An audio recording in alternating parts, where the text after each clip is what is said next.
Welcome back to another episode of the Educational AD Podcast, brought to you by Violet Defense. Violet Defense is dedicated to protecting our world from germs by bringing the power of UV disinfection to everyday spaces. Their patented technology enables them to harness the power of the sun to incorporate ultraviolet light into products and environments like never before. Whether you're ready to implement existing products, or if you'd like to explore researching and developing a custom deployment of their technology for your school, Violet Defense has the solutions and the experience you need. Thanks again to Violet Defense for sponsoring the Educational AD Podcast. The Educational AD also wants to thank Varsity Brands, featuring BSN, Varsity Spirit, and Herff Jones. Varsity Brands, elevating student experiences in sport, spirit, and achievement. The Educational AD also wants to thank Hometown Ticketing, who helps thousands of schools across the country seamlessly provide convenient digital ticketing options for their communities, families, and fans. Hometown Ticketing, simple and easy online ticketing. The Educational AD also wants to thank Ephesus Lighting, Booster Digital Displays, Camp Mobile, Gipper, and Vital Signs for their sponsorship. Thanks again from the Educational AD Podcast. Welcome back, everyone, to another episode of the Educational AD Podcast. We're staying right here in Florida today to visit with Casey Rudzinski. Casey is a registered athletic administrator. He's a longtime AD here in the state of Florida and also very active with the FCIS, the Florida Council for Independent Schools. Casey, welcome to the podcast. Thanks for having me, Jake. I really appreciate it. Oh, well, we appreciate everything you do and excited to hear what's going on in your neck of the woods. Well, as you know, we always like to let our listeners have a chance to get to know our guests. So tell us a little bit about yourself, where you grew up, where you went to school and college, and maybe how your love of sports led to this career in athletic administration. Absolutely. So I was born and raised in the hardworking town Steel City, also known as Pittsburgh. Oldest of four. I grew up in a tight-knit community. My family was active in sports. My dad was a high school wrestler. My grandpa was a baseball aficionado. My sister was a gymnast and dancer. My brothers did soccer, tennis, and basketball. And, I grew up in a neighborhood where we played everything. We played multiple sports. So, my first love was actually baseball growing up. Used to practice with the tennis ball on the wall, throwing to myself. But I really had a true passion for basketball. The point where I would play every day, summers, including winters, when I'd even shovel snow. I love the game so much. That's one of those childhood memories that I'm sure, comes back every basketball season. Oh, yeah. Talk about, that your life after high school, on to college and those first couple of jobs. How did that all play out? Yeah, so proud graduate of Temple University in Philadelphia, as you could probably see behind me. School of Tourism, Hospitality Management. So I decided after high school that I didn't want to play basketball. So I decided I wanted to actually major it and surround myself by, the game that I love. So I chose sport and recreation management as my major. And once I got in, I just obtained a wealth of experience. I worked in the athletics department at Temple for 3 years under the senior women's administrator. She threw me in. I got to work a lot of events, Atlantic 10, when Temple was with the Atlantic 10. And my last year was, I worked for the Department of Recreation. Temple University Recreation Department. I was a sport club supervisor. So I was the, I guess you could say, medical liaison, making sure students, if they had any health issues, I was kind of writing things up. I'd call the ambulance during rugby games, if there were any concussions, things like that. So it really put me in a administrative role early on. I interned for the Philadelphia Department of Recreation, a district manager, while I was in school. And before I even graduated, I had over 1,000 hours of industry-related experience, Wow. which it's I salute to my school for really pushing that envelope early. Well, it sounds like, Pennsylvania is certainly, in your heart and your background. How'd you end up down in Florida? Yeah, so it's kind of interesting transition. Little bit of a map detour. So after I graduated, I went to the Mecca of basketball in New York, and um, got my first coaching job at a junior college. I was also a sports information director, and I was just doing my part, helping build the program. After a few years, I moved down to Maryland, where I coached under a former WNBA player, Nikki Peasley, and she's her words to me were, "You got to get in the school. We got to connect with the kids." So that's what I did. I got in the school. I worked as an educator, um, and I got involved professional development. I joined the local school board, or I'm sorry, the local support staff board. Um, I was a state representative, so I was very proactive, not just with the sports side of things, but in education as well. Um, Worked on my master's degree, and then decided it was time for a change. Transition to Florida. Um, first first coaching job in Florida after the my only there year, the school went defunct, and I was back to square one. And luckily, there was a former board member who was actually looking for a young, eager athletic director to take over, and that's how I transitioned to my role as an athletic director. I had all the tools to, to bring the table that she was looking for. I always love to hear the stories and just the paths that we all have. Very cool stuff. Casey, one question I always ask our athletic directors has to do with leadership and particularly mentorship. It's so important in our profession. So I'm curious, who are some of your mentors that have had an impact on your life? Maybe, family members or coaches you might have had, or even people you've worked with or worked for. The expression I always like to use is, I still hear those voices in my head when I'm talking to a coach or a kid or even a parent. So whose voice do you still hear? Yeah, definitely got to give a shout out to my parents. They set the foundation as a value system, golden rule, work ethic, all those good things. And then two mentors from the AD standpoint was Carol Cascio. She was the AD at a host community college in the Bronx, where I got my first coaching job. And she, I'll never forget, she had a broom and she was sweeping the floor. She always had that work ethic, right?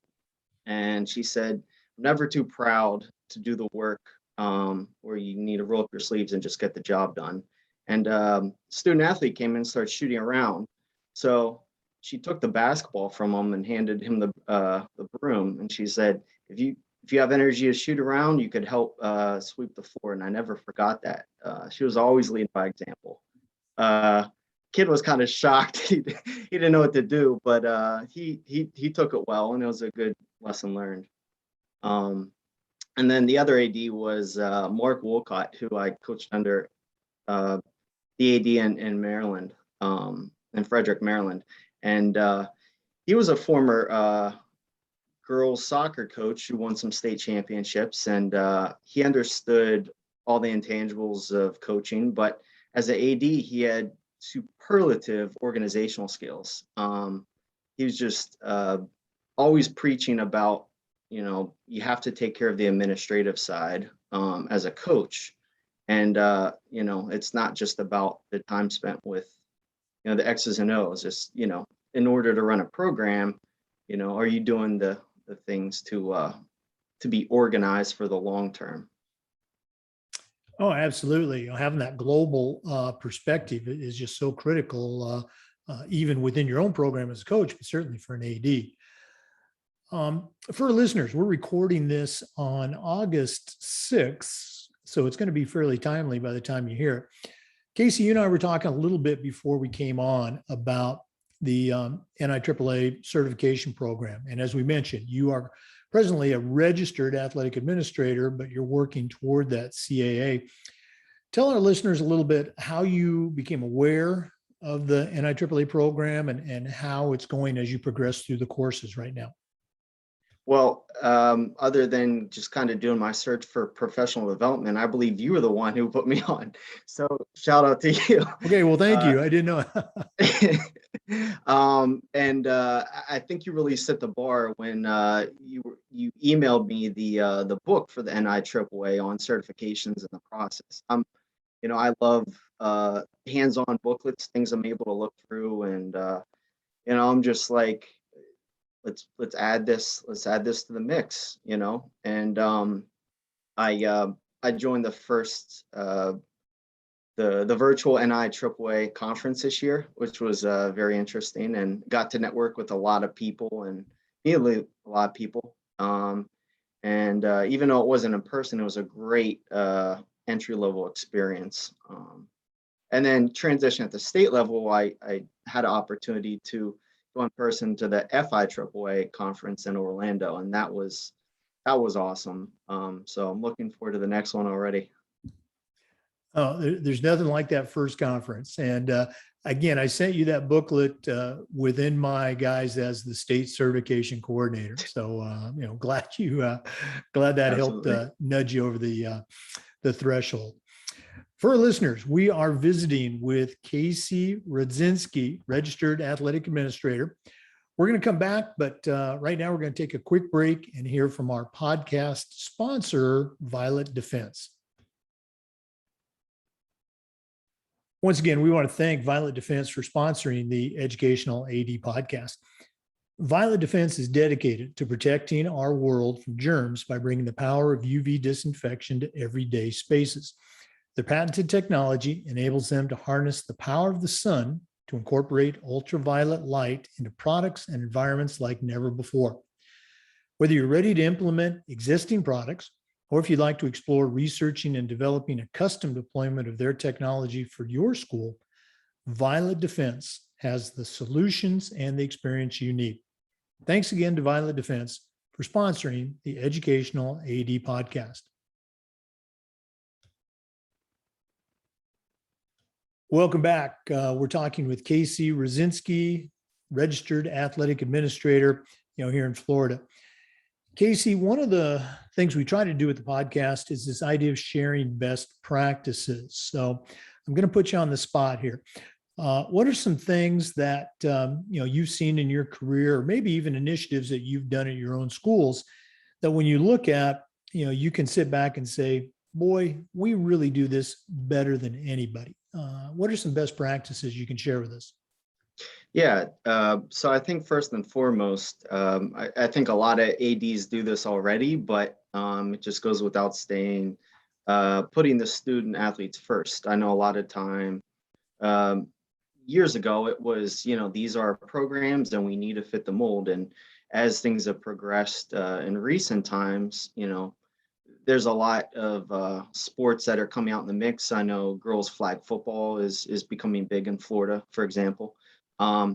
It's listening to the students, what's their interest, what would they like to do? And I know it's a different approach, but I took that approach with esports, and esports may not be your typical, sport, if you want to call it that, but there was a huge demand for competitive gaming. So last year, I kickstarted esports program.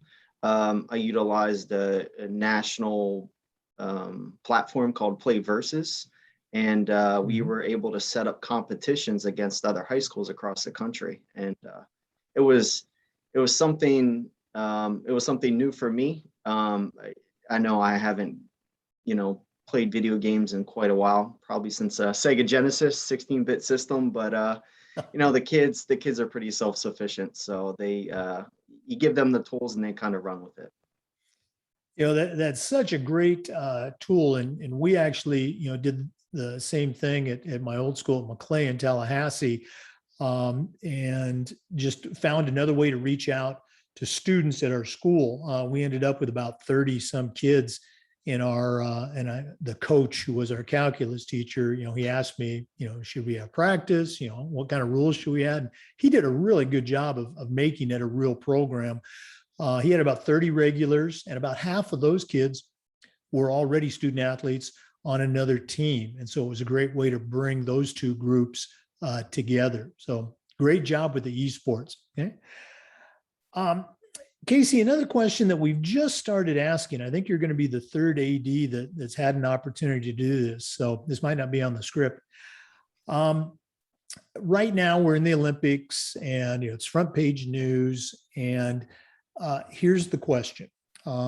Athletes like, Simone Biles and others have been very candid, very forthcoming about the challenges that, they face, performing on a world stage, which I certainly have no idea what that is like. But the mental health and the emotional health challenges that they face. So here's my question. From your position as an AD, how do we do a better job as ADs finding the balance between challenging our student athletes to, do the very best they can, come on, get back in there, versus being sensitive and aware of some of the challenges that they're facing in their lives? I'm going to put you on the spot again. You got an answer for that one? Absolutely. Third time's the charm. So yeah, mental health has been, to hit on that specifically, has been something that's been near and dear to my heart for a couple of years now, even before these past couple of years, where it's been heightened and more increased awareness. My first master's degree that I actually started but never finished was in interdisciplinary studies in human behavior. And it's a long way of saying psychology, right? So in psychology, one of the things that you study is kind of holistic wellness, right? And the all-encompassing parts of not just the body, but the mind and how they all work together. And long story short, I think really it's education is the answer. It's just educating everyone at large. It's not just the athletic directors, it's the coaches, it's the student athletes. I know at the collegiate level, student athletes have to do seminars and webinars and things like that to keep up with compliance standards. But I believe it would be super beneficial to really add that to, the high school level and even the middle school level, and just start introducing these things. I'm actually working on my doctorate dissertation, and kind of going back and forth between mental health literacy and social emotional learning. There's a lot of research out there. It's just a matter of taking the tools that people have already built and applying them in just action-based applications.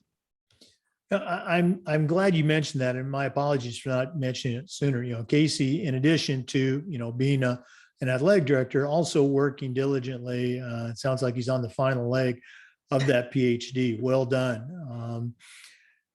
Casey, you talked about your love of being a coach, and I know from firsthand experience you enjoy being an AD. But another question we ask is, what's your favorite part of the job? We understand that we all love kids and it's about the kids, but what gets you excited about being an athletic director? Yeah. It's just the ability to impact others in a positive way. I mean, every day, you come with the mindset, what can I do today to make somebody's life that much better? And it's not always a student athlete. Sometimes as teachers, sometimes as coaches. So I look at it as an opportunity to kind of build that culture. And then if you look at it from like an artist point of view, you're creating a culture, you're creating a foundation. and your culture is going to impact everyone around you. Yeah, very, very cool. It's all about, it comes down to it, helping other people, passing it on. We always talk about how coaches tend to keep things close to the vest, but athletic directors are just the opposite. They can't wait to share a new idea or a good idea. Well, Casey, this has been cool, getting to know you this past year, pretty much virtually, but still getting to know you and then talking with you today. But we're not done yet. We always like to wrap up with what we call the athletic director's toolbox. So right now I'm going to challenge you to send out a brand new athletic director on their very first job. But I'm only going to let you put 3 things in their athletic director toolbox. What 3 items are going to go in Casey Rudzinski's athletic director toolbox? Yeah, so my 3 items are actually, you can put them together almost. They're part of the same tool. So it's mind, body, spirit, right? So for the mind, mental health first aid, it's becoming more popular, just like CPR first aid is, but mental health first aid. And for anyone who wants to research that, you could go to mentalhealthfirstaid.org, I believe, and you could sign up for classes. So for the body aspect, something a little more out of the box, but organic seeds to start your own garden. Nutrition's everything. So, plant your own foundation of what you want, create your own garden. And it's not just food, but it's plants, plants also give oxygen, which is good for your body too. And last one is the spirit aspect. I'm going to recommend a book by Scott O'Neill, who's the former CEO of the Philadelphia 76ers and New Jersey Devils. And the book's called Be Where Your Feet Are. It's a book about mindfulness.